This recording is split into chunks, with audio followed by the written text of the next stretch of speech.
Assalamu alaikum, dear students. As promised, today we will talk about writing a précis and how to give title to the passage. This is in continuation with the comprehension passage, how to do the comprehension passage and answer questions on it. And today we'll see how to write a précis and give a title to the passage. Now, a précis basically is a summary. You summarize the given passage in your own words. Writing a précis is always done in your own words. I mean, you always write a précis in your own words. You're supposed to write it in your own words. It is a compulsory part of writing a précis that you write it in your own words. If you are copying from the passage, or if you sometimes what students do is that they take out a few sentences from the passage, put them together, and call it a précis. This is not a précis.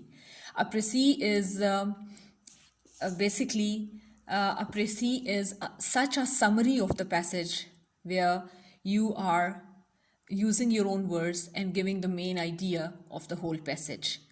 To make it easy for students, it is said that a précis can be 1/3 of the whole passage of the 1/3 of the length of the whole passage.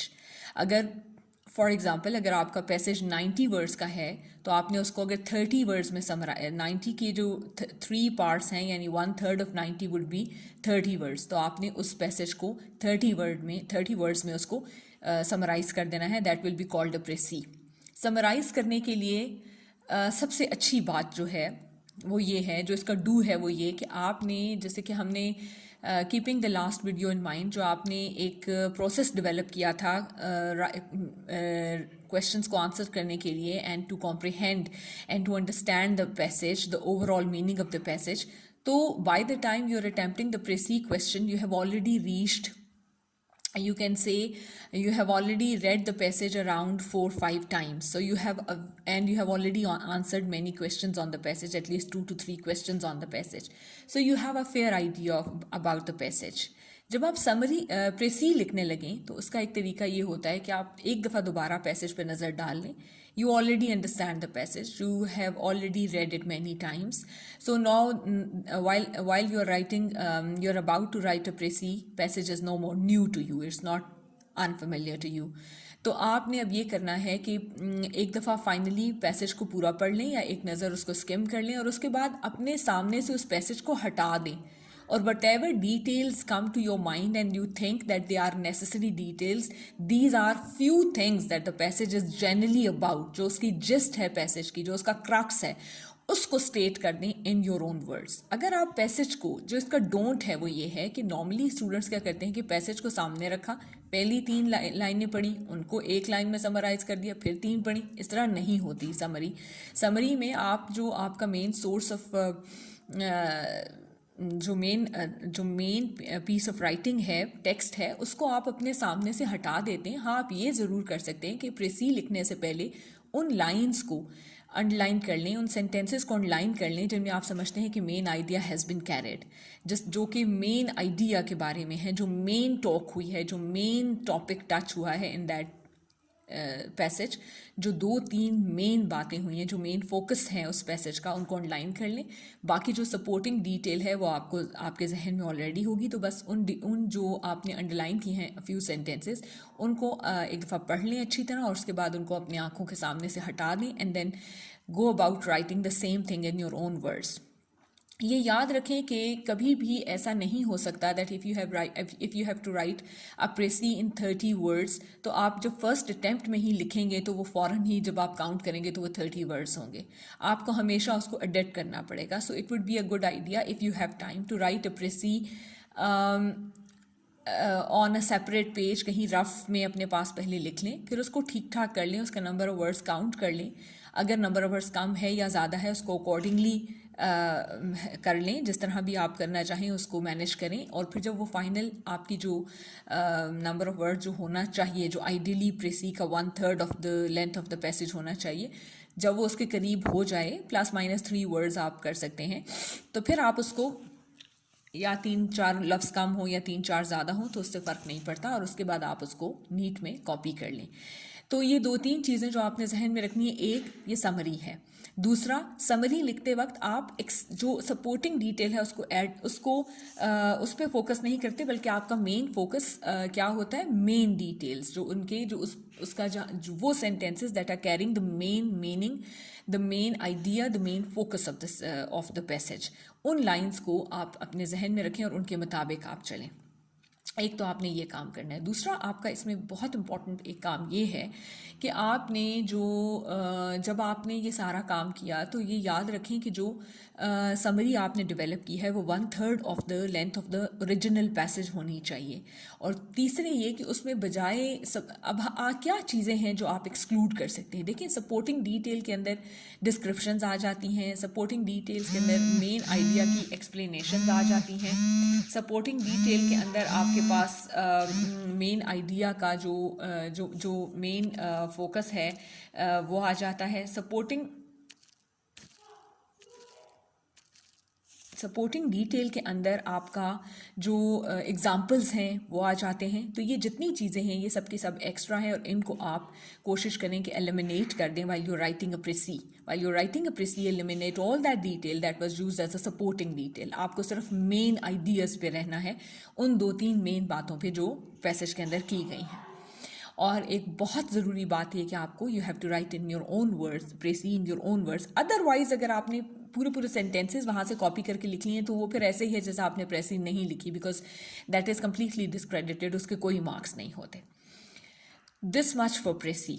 Coming to the title of the passage. अच्छा, title passage को देना बड़ा technical काम है, क्योंकि देखें ये याद रखना पड़ता है पैसेज को टाइटल देते वक्त कि ये जो पैसेज को आप टाइटल देने जा रहे हैं ये सिर्फ इस पैसेज के लिए है।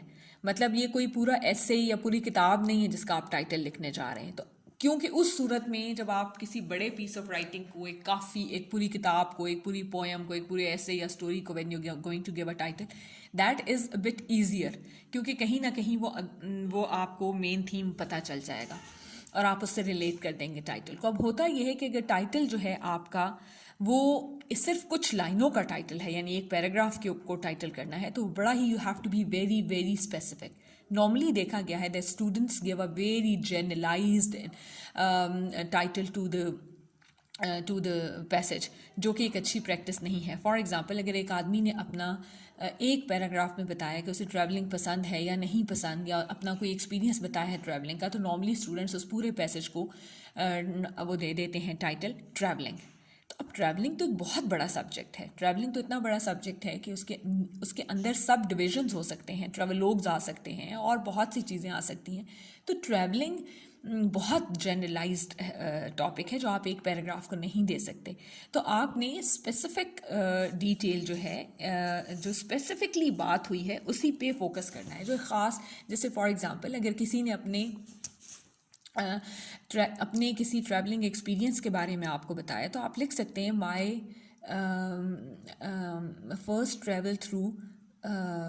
फर्स्ट ट्रैवल बाय एयर, या आप ये लिख सकते हैं कि my first journey into mountains. मतलब जो भी उसके अंदर उसने अपना स्पेसिफिक इंसिडेंट बताया है, स्पेसिफिक एक्सपीरियंस ऑफ ट्रैवल बताया है, आप उसी पे फोकस करके रहें, तो that will be a very good idea.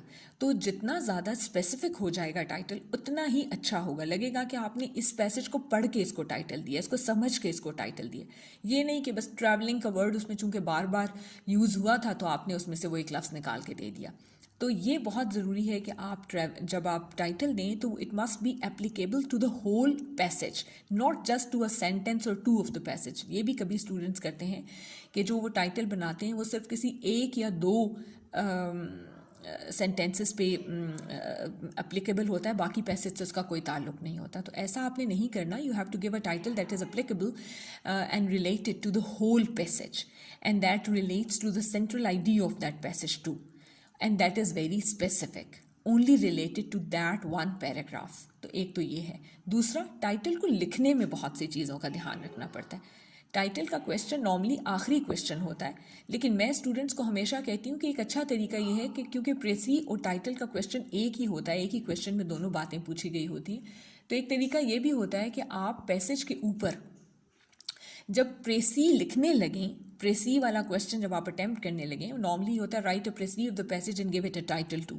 तो आप ये कर सकते हैं कि आप प्रेसी लिखने से पहले ऊपर टाइटल लिख दें और फिर नीचे प्रेसी लिख दें, तो वो बड़ा अच्छा लगेगा। क्योंकि देखिए टाइटल जो होता है वो हमेशा किसी भी पीस ऑफ राइटिंग में टाइटल पहले आता है, पीस ऑफ राइटिंग बाद में आता है। तो अगर आप पहले प्रेसी लिख देंगे और नीचे टाइटल लिख देंगे तो ठीक है, मतलब गलत नहीं होगा, because they have asked question in that sequence. लेकिन एक स्मार्ट अप्रोच ये होगी कि आप ऊपर टाइटल लिखें जो आपने सोचा है और नीचे प्रेसी का पैसेज लिख दें, तो वो बड़ा अच्छा लगेगा। दूसरा ये कि टाइटल जब आप दें तो कभी कभी एक से ज़्यादा titles come to your mind that appear appropriate, तो फिर आपने करना ये है कि 2 टाइटल से ज़्यादा ना दें। 2 टाइटल्स आर सफिशेंट। आप एक टाइटल लिखें, नीचे और लिखें, दूसरा टाइटल लिखें और फिर एक लाइन छोड़ के नीचे प्रेसी लिख दें। That would look very nice and quite, I mean that would look quite intelligent कि आपने इंटेलिजेंटली काम किया है। अच्छा, अब टाइटल लिखते वक्त किन चीज़ों का आपने ख्याल रखना है। जब आप टाइटल लिखें तो आई डोंट थिंक कि आप टाइटल को इन्वर्टेड कॉमर्स में लिखें, ज़रूरत नहीं है। अगर आप लगा देते हैं तो गलत भी नहीं, लेकिन मेरे ख्याल में अगर आप इस तरह टाइटल लिख रहे हैं कि प्रेसी के ऊपर, तो उस पर उसको वो करने की ज़रूरत नहीं है। हाँ, अगर आप चाहें तो वर्ड टाइटल साथ लिख दें so that nobody confuses it for something else. ऐसा ना हो your examiner keeps on looking for the title and don't understand that you have written it over the precis, whatever you have written over the precis is the title. वैसे तो ऐसा मुमकिन नहीं है, लेकिन चलें फिर भी to be more clear, maybe you can write title and then you write the title and precis and then you write precis. तो टाइटल जब आप लिखें तो एक तो उसको टाइटल की तरह लिखें, आपके पेज के सेंटर में, जिस तरह बुक्स में टाइटल लिखा होता है। जैसे सामने आपको प्रेजेंटेशन नज़र आ रही है, तो इस पूरे पेज के सेंटर में मैंने जो भी लिखा वो खुद ब खुद सेंटर में आके टाइप हुआ, तो सेंटर में करके लिखें। दूसरा एक और तरीका टाइटल लिखने का जो बहुत ज़रूरी है, वो ये कि जितने वर्ड्स हों टाइटल में सारे कैपिटल लेटर से स्टार्ट हों। They must, all of them must start with the capital letter. This is how titles are written. आपके सामने इस वक्त जो टाइटल लिखा हुआ राइटिंग अ प्रेसी, उसमें W and P are capital. अच्छा, ये 2-3 चीज़ें, एक हेल्पिंग वर्ब, एक आर्टिकल्स और एक प्रेपोजिशंस, ये वो चीज़ें हैं जो अगर स्मॉल में भी हों, स्मॉल लेटर से भी स्टार्ट हो तो नो प्रॉब्लम। लेकिन जितने बाकी मेन वर्ड्स हैं उन सब को मतलब आप अपनी यादाश्त के लिए या आसानी के लिए आप इन तीनों चीज़ों के भी आर्टिकल, प्रेपोजिशन और आर्टिकल, प्रेपोजिशन और जो हेल्पिंग वर्ब्स हैं उनको भी आप कैपिटल लेटर से स्टार्ट कर सकते हैं। लेकिन अगर आप उनको ना भी करें, जैसे मैंने यहाँ पर राइटिंग को मैंने नहीं कैपिटलाइज किया, तो it's okay, but rest of all the words must start with the capital letter because that is the requirement of writing a title. Title must be written in the centre of the page. All the words in the title must start with capital letters. तीसरा, जो title है उसके आगे full stop आप नहीं लगाते। हाँ, अगर if title is in the form of a question तो फिर आप टाइटल के, अगर title is in the form of a question तो फिर आप टाइटल को के आगे क्वेश्चन मार्क ज़रूर लगाएंगे। लेकिन अगर टाइटल क्वेश्चन की फॉर्म में नहीं है और एक और सिंपल एक टाइटल है तो फिर आप उसको फुल स्टॉप नहीं लगाएंगे। अच्छा, टाइटल अगर वैसे अच्छा, एक और बहुत ज़रूरी बात, title does not have to be a sentence. Title sentence नहीं होता। देखिए, मैंने यहाँ पर लिखा है राइटिंग अ प्रेसी, मैंने ये नहीं लिखा आई एम राइटिंग अ प्रेसी या इस तरह का कुछ नहीं लिखा। ज़्यादा से ज़्यादा मैं इसको ये कर सकती थी, how to write a precis, that too would be a question, not an affirmative sentence. तो titles are not in the form of sentence. There is only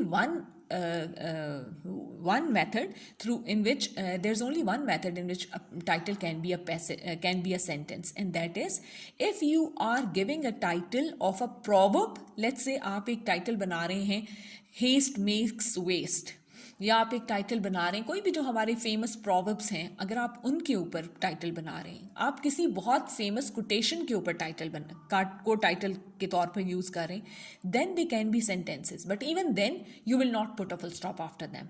अगर आप कहते हैं प्राइड हैथ अ फॉल, ये आपने बनाया है title, now this is a proverb, this is a saying, famous saying, तो फिर भी आप इसके आगे, and this is a sentence, but still आप इसके आगे फुल स्टॉप नहीं लगाएंगे। आपने कभी टाइटल्स के आगे फुल स्टॉप लगा हुआ नहीं देखा। और हाँ, अगर क्वेश्चन हो, क्वेश्चन की फॉर्म में how to write a precis, then I would put a question mark after it. तो ये आपने याद रखना है. ये सारी requirements हैं of writing a title, and as I told you, don't give more than 2 titles. Both of them should be appropriate and relevant to the passage, relevant to every detail in the passage, and title has to be very specific, not a very generalized title. तो इस तरह आपने इन सब चीज़ों का आपने बहुत ख्याल रखना है टाइटल लिखते वक्त. आई होप कि अब आपको प्रेसी राइटिंग और टाइटल राइटिंग के बारे में एक अच्छी इन्फॉर्मेशन हो गई है. दोनों चीज़ों को बहुत क्लियरली लिखें, साफ साफ लिखें, and you must follow all the rules that I just told you, and everything must be very clear and very up to date and up to the mark. Okay, thank you very much. If you have any questions, please write in the comments. I would try to answer questions on this. Thank you very much.